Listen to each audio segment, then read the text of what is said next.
जय श्याम दोस्तों, हम आ गए हैं दोहा क्रमांक 286 पर।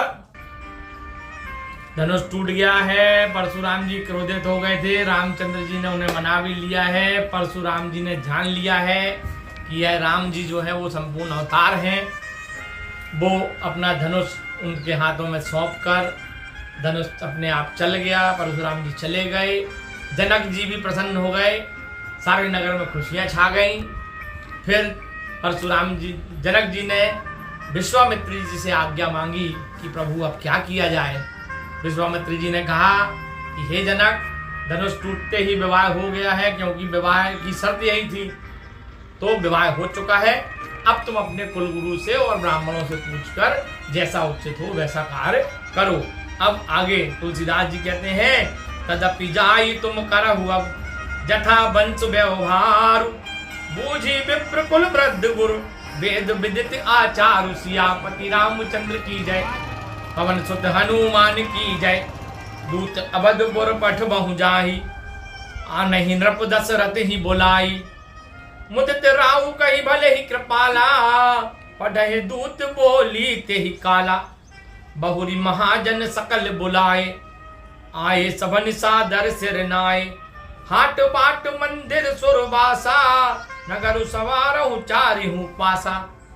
हर्ष चले निज निज ग्रह आए, पुनि परिचारक बोली पठाए। रचहु विचित्र बितान बनाई, सिर धरि बचन चले सचुपाई। पठे बोली गुण तिन्ह नाना, जे बितान विधि कुशल सुजाना। विधि ही बंदित कीन आरंभा, बिरचे कनक कदल के खंभा।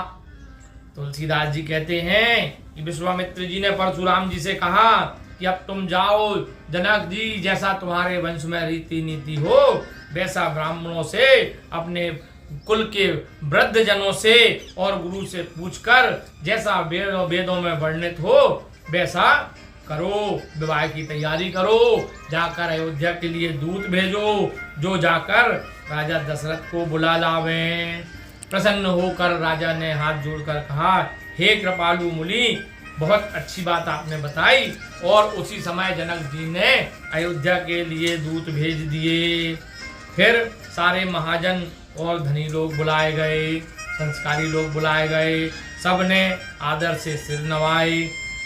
उनको जनक ने आज्ञा दी कि बाजार, रास्ते, घर, मंदिर और नगर को चारों ओर से सजाओ। यह उनकी आज्ञा सुनकर सब अपने अपने घर को चले गए। फिर राजा जनक जी ने सेवकों को बुलाया और कहा, सबसे अनोखा सबसे सुंदर मंडप सजा कर लाओ। वे भी आज्ञा को सिरोधार्य कर कर बड़े प्रसन्नता पूर्वक चल दिए। राजा जनक ने अनेक कारीगरों को बुला भेजा जो मंडप बनाने में बड़े चतुर थे। उन्होंने ब्रह्मा की वंदना करके कार्य प्रारंभ किया और सोने के केलों के खंभे बनाए। बोलिए राजा रामचंद्र की जय।